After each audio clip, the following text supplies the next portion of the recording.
It's time now for Countywide, a special presentation of Yavapai Broadcasting News. Join News Director Paul David and News Editor Philip Catalfamo as they talk with our community's leaders, newsmakers, and people in the know. You'll hear about the hot topics in Yavapai County that affect all our lives. And now here's today's Countywide. Hello and welcome to another episode of Countywide. I'm your host, Philip Catalfamo. I'd like to thank you for joining me. On today's show, we're talking reopening, and my guest in studio today is Superintendent of Mingus Union School District, Mike Westcott. Mr. Westcott, welcome in. Hey, Philip, glad to be here. Well, we've got Appreciate a loaded show. Yeah, we're going to be talking about a lot. We're going to talk about reopening, COVID, consolidation. So let's start with reopening. We've had some changes since the last superintendent was in to talk about reopening, but what, for right now, is the plan for Mingus Union High School to reopen? So as of now, the plan is to bring students back on August 6th, which is our planned start date. Calendar that was approved last spring for what we thought would be in-person instruction has us starting on August 6th. We're going to start distance learning on August 6th. So initially, the students will have about a week, actually about 7 days, so more than a week of school days, to focus on recovery, learning recovery modules. So the first 7 days beginning on the 6th will address recovery and do some benchmarking of where the students were, what they may have missed in the spring, and attempt to kind of bring those students back. After that first 7 days, they'll be on a more traditional course, like they might have requested their courses to be in-person learning. We'll switch them over to those more traditional courses based on that preliminary choice of courses that they made in the spring. And we'll continue in that mode. I can give you some details on what that looks like a bit later, but we'll continue in that mode until it's safe to return. Safe based on guidance from the state, health benchmarks. The choice to remain in remote learning will still exist, though. So that'll be there throughout the school year for students who choose to go that route. Those students will be working online in a learning platform called Edgenuity that'll be facilitated by all of our instructors. And that's the initial plan. And again, I'll get into some details later, but that's how we're going to begin on the 6th. And we've been gearing up for that now for several weeks. Well, we know initially the plan was for schools to go online on August 5th and then to go in class on the 17th. That was sort of the optimistic, we just had that recent executive order. And then last Thursday, Governor Doug Ducey issues another executive order where the reopening has somewhat, the date is the same, but the process to reopen is a little different. Can we talk a little bit about that? Yeah. In fact, we had the August 17th date described to us last week as null and void. Now, it's still referenced in the executive order for a couple of purposes. One is to bring students back for on-site support, which is allowable after the 17th, even if the health metrics don't recommend an in-person learning environment. But yeah, what happened was that 17th, as this is the earliest you can start in-person learning, was basically removed and more or less replaced by, we're going to give you health benchmarks on August 7. Those benchmarks should be a piece, but an important piece of the guidance that will tell you, the district, when to begin in person. That could theoretically be before the 17th, if the guidance recommends it, but most are considering the fact that probably means a later start than the 17th.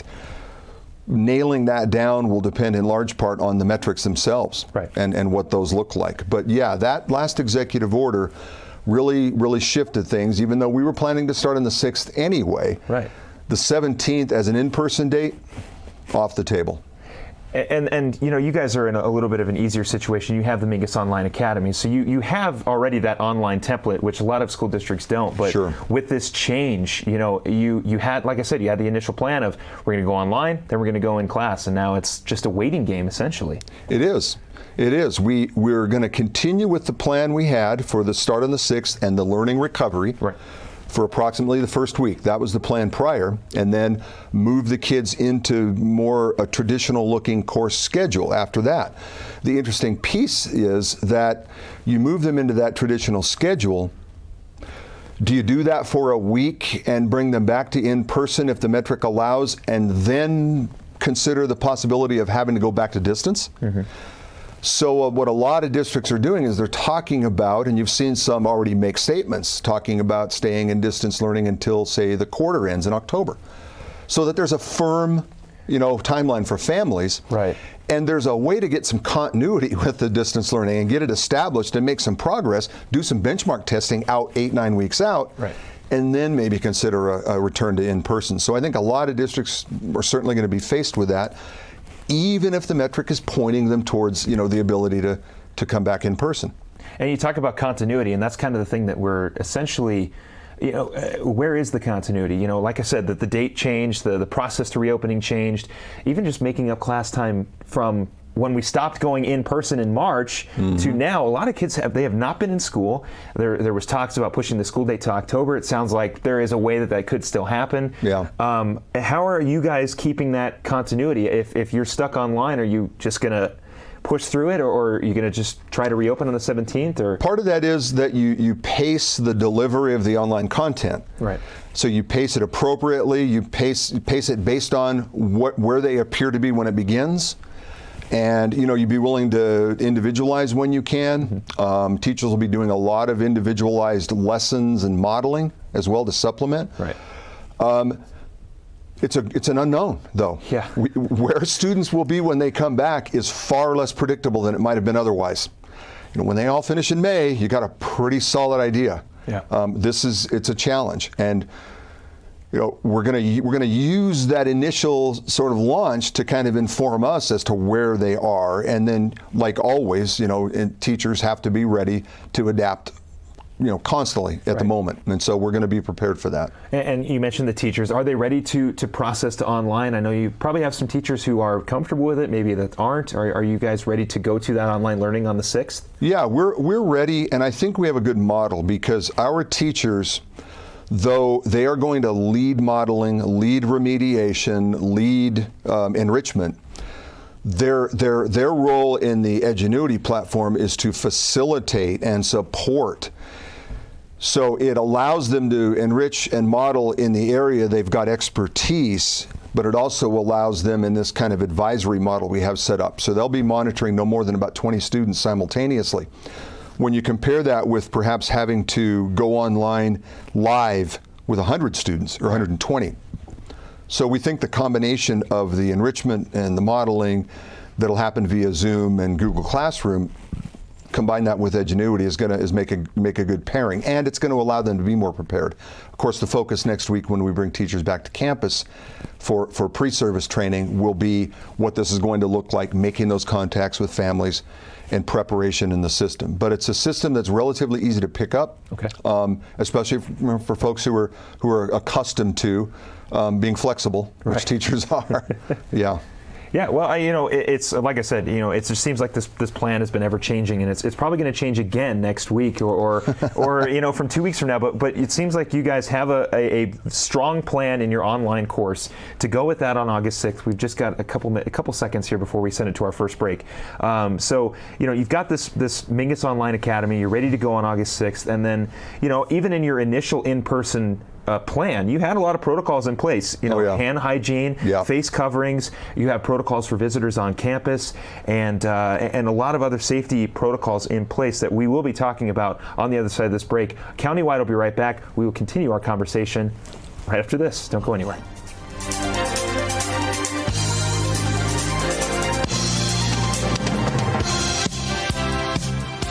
Starting in the late 1920s, Grandpa Gettle and his brothers laid the groundwork for what would become a family legacy. Almost 100 years and 100 patents later, Gettle's High Desert Mechanical continues to raise the bar of quality heating, cooling, and plumbing products and services in the Verde Valley. Call Gettle's High Desert Mechanical Heating, Air Conditioning, and Plumbing at 567-2200 or online at GettlesHDM.com, providing solutions for your comfort. Don't settle, get Gettles.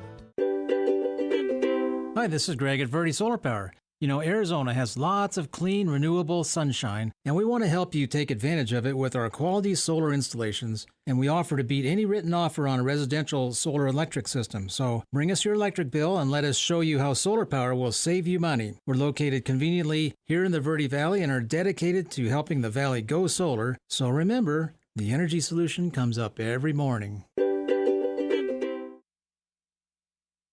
So, I just moved in with this family, and it's embarrassing.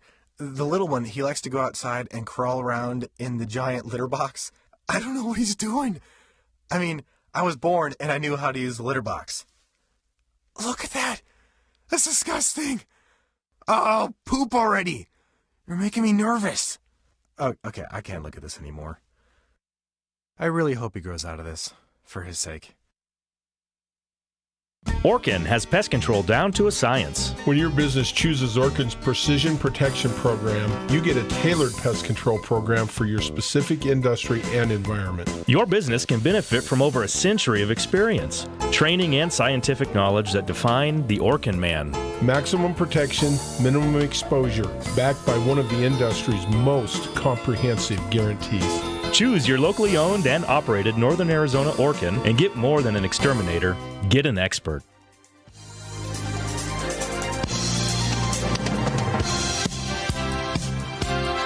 I want to welcome you back here to Countywide. I'm your host, Philip Catalfamo. We are continuing our conversation with reopening, and we will move into consolidation after just a couple questions here with Superintendent of Mingus Union School District, Mike Westcott. Like I mentioned, we had talked about your initial reopening plan. It is now shifted to online for now until you guys can prove that you can basically go in person. So starting with the Mingus Online Academy, what can parents do now to prepare their kids for this type of very inconsistent learning for the time being? Well, I'm glad you asked that. So to prepare and to kind of look out for. So first of all, absolutely, families, parents, students, reach out to us if you have any questions, if you haven't received enrollment information, if you haven't received usernames and password information for the Edgenuity system, please reach out, give us a call at the school, make sure that we get you the information you need.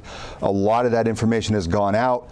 Returning students have received all of that information. We've heard from a lot of new students, but I just want to make sure that that message goes out, that all you've got to do is contact us. We'll get you all the information you need. As far as preparation, initially it's going to be, do you have the hardware? Do you have the connectivity? Right. If you don't, let us know. We've made some big efforts this summer to provide a large number of devices. We've purchased hotspots for student and family use that'll connect via a Verizon signal. And so if they don't have internet or their ISP provider gives them unreliable internet and they're within a Verizon service area, right, that'll provide them connectivity. Beyond kind of an important date is August 5. So that day, the day or two leading up to the August 6 start date, teachers will be contacting students for next steps. So as long as they've got enrolled, they've received the Edgenuity password, log-on information, look for that contact by teachers on the 5th, and that'll get the ball rolling with next steps for learning. And let us know as well if there's a need for devices and hotspots. Until supplies, run out. Those things it's hard to gauge how many of those we may need initially, and we certainly want folks to ask for those if they are in certain need of them. Right. But we also would ask that folks are respectful of families that perhaps have that need, and allow them to kind of let us contact first. Make that contact first with those folks. But we put a lot of effort into trying to make sure all kids are connected. MingusUnion.com is their website, and the phone number is 928-634-8901. Like Mr. Westcott mentioned, if you do need some help with connected devices or a hotspot, give that phone number a call. Again, 928-634-8901. Let's move on to consolidation. Of course, along with COVID-19, you guys have a huge district consolidation going on. That's not going to stop because of a pandemic. So where are we right now with the consolidation? Well, as of yesterday evening, districts have received probably 95% of the documentation that'll end up formulating the draft election pamphlet. We received pro-con statements last evening. Ballot, really specific ballot information and ballot language is about all that remains for us to see. Probably receive all of that by Wednesday afternoon at the latest. And so what we've been able to do over the last 2 or 3 weeks from Mr. Carter's office is as we've received these documents in kind of a digestible, bite-sized portion, we've been able to review them, make notes, ask questions, get clarification, and also prep our governing boards, if they so choose, to meet this week to offer any feedback on that material. So our board will have a special meeting on Thursday the 30th at 6 p.m. via Zoom. And one of the items on the agenda will be considered the draft components of that pamphlet. We've got district boundary maps, both represent before and after. Right. We've got school profiles, the pro-con statements, the superintendent's letter to voters, that's from Mr. Carter. Impact on governance, impact on boundaries, budget and finance information, and then that ballot language. So what our board will do on Thursday is consider suggestions, edits, changes, modifications that might be accepted as that final draft is put together. So where we are at this point is really we're in the last week of the consolidation timeline that leads up to that information pamphlet going to the printer. And then, we'll have an additional, a little bit of a gap in there, and then, of course, the standard folks request early ballots, do what they need to do, and then once those pamphlets have been produced, they'll be distributed by mail to all district households with at least one registered voter. Okay. Yeah. And then from there, when people get that pamphlet, it essentially break down, maybe answer some questions that they had, and then they can make that decision to vote yay or nay on this consolidation, correct? Yeah, the pamphlet, I think, has come together in such a way that it's going to be very informative. There's a lot of important information there on taxes. And the tax impact to district voters, whether they would, remain in the district that were to become unified if it were to be approved, or whether they would be, so to speak, excised from the district if they're Clarkdale voters and it were to be approved. So there's important ramifications there tax-wise, budget-wise. And certainly a lot of pro-con statements have been submitted on both sides, and it's information folks need to take in, and I think do so in an analytic way. Look for non-anecdotal information. Look for data. Look for research. Right. And it's about informing the voter. Yeah. Yeah. How are you guys conducting business? I mean, you've got to be, if this consolidation goes through, you're going to be whatever you guys decide to call it. I'm just going to assume Mingus Cottonwood Oak Creek School District. But for right now, you're Mingus. Right now, you're Mingus Union High School's school district. Yeah. So how are you guys conducting business? Are you building different plans? Are you saying, okay, well, here's us now, here's us maybe in the future? Where are you guys at with that? Our focus remains education, providing the best opportunity possible for our current students, and that's our focus. And you mentioned having to deal with the COVID-19 climate. All of that is our focus at the moment. But you're right, we can't ignore the possibilities. We've worked pretty closely with Renee Raskin in the County Education Services Office. She's done all the budget preparation. She gave us budgets that would look like we remain the same and separate districts moving forward. She prepared a budget for a unified district. We've been able to analyze that, take a look at it, make notes, but try to avoid a lot of time spent planning for one or the other eventuality, with the focus being on education like it is. So that's going to be important information for the voters. And within the law, the district will do what it can to inform voters as to the facts and the data from all those analyses. But we're trying not to, put the cart before the horse. We think that there's a clear conclusion to be made based on that information. Yeah, and we're going to hope that it gets out. Well, we'll keep talking with Mr. Westcott on the other side of this break. When we come back, we'll keep talking consolidation and talk a little more COVID when we come back. Don't go anywhere.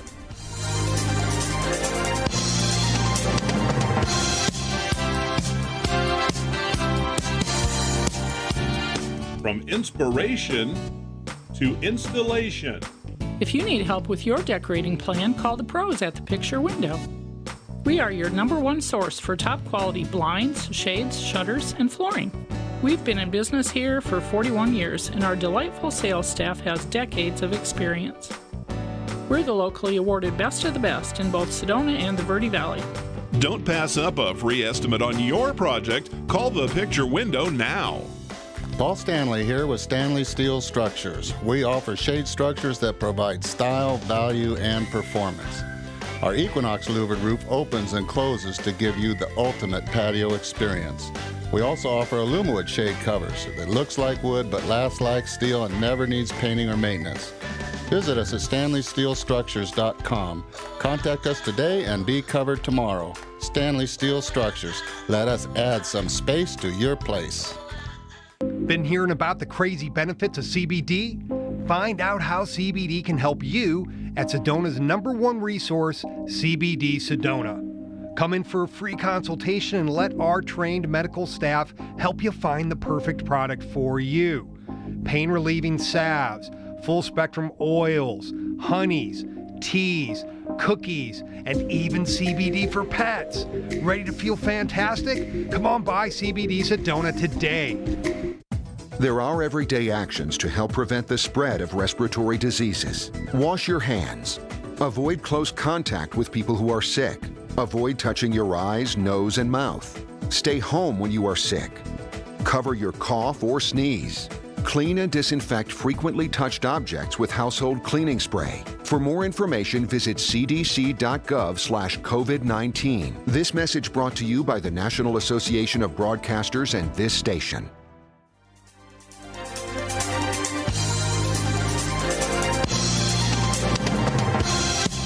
Want to welcome you back here to Countywide. I'm your host, Philip Catalfamo. We are continuing our conversation with Mike Westcott, the superintendent at Mingus Union School District. There we are. We talked about COVID. We talked about consolidation. Is there anything else regarding this consolidation that you'd like to throw out there? Just again, that folks, be informed, ask, talk to their duly elected board representatives. Those are the folks, those 15 individuals in the 3 districts are the folks, elected and charged with that governance piece. And I've always felt, and probably do so more today than any time, that if you have questions about what is or isn't good for a district, talk with those folks, talk with your students' teachers. Gather all the input you can. Don't necessarily focus it only on, district governance and school personnel, but those folks are the ones in the trenches, so to speak, and I think can typically offer the greatest insight into what's best or maybe not best for a district. But be informed, ask, read. When that pamphlet does come out, I know there's a deadline. It sounds like it's way out there. I think it's late September, actually, is the deadline for the pamphlets to be mailed. Yeah. I wouldn't be surprised if we saw them earlier than that, but just to give folks kind of a heads up. But I think that's the ultimate deadline. So those pamphlets will be mailed to voters, because my next question was going to be where can they find them? But the answer is they will be mailed to you. They will be mailed. So let's jump back quickly. We've just got a couple minutes here. Yeah. Let's get back to sort of the COVID/reopening. There are some other programs that have some answers that need to be some questions that need to be answered. First off, sports. How are you guys handling sports? Yeah. How are you handling your special needs programs and your food program? With sports, we've been adhering to AIA guidelines. Before those came out, National Federation of High Schools, which governs those individual state organizations like AIA, they had released some guidance. We've been adhering to those all along. When, early June, cases started to spike and some of the metrics that were being relied on by AIA started to look unfavorable, we suspended practices. We had reinstituted them. We, along with a lot of other schools, including Camp Verde, I believe, suspended those workouts. We've decided at this point not to reinstitute those until we've seen the return to learning metric, because we're thinking that you would obviously not begin practices and sports workouts before a return to school or learning metric suggested otherwise. So we'll probably utilize that, and I imagine AIA will also rely on those health benchmarks as well that we see on the 7th. Special programs, special education students, students who are English language learners, students who are free and reduced lunch students. We're making special efforts to accommodate all of the modifications that may exist for those students. We're making a special effort to provide individual direct contact with those students and let them know what's happening. We may, after that August 17 date, which still exists in the order for a specific purpose, and that's to provide support on site, we may at some point bring those students back for that support, which is required by the order, even if the health benchmarks don't dictate full in-person learning yet. So that's information we'll continue to convey to those families. I hate to cut you off, but we are out of No time. problem. Mr. Westcott, I want to thank you very much for coming in studio. That has been this episode of Countywide. I want to thank you very much for watching and listening, and we will talk to you again next time.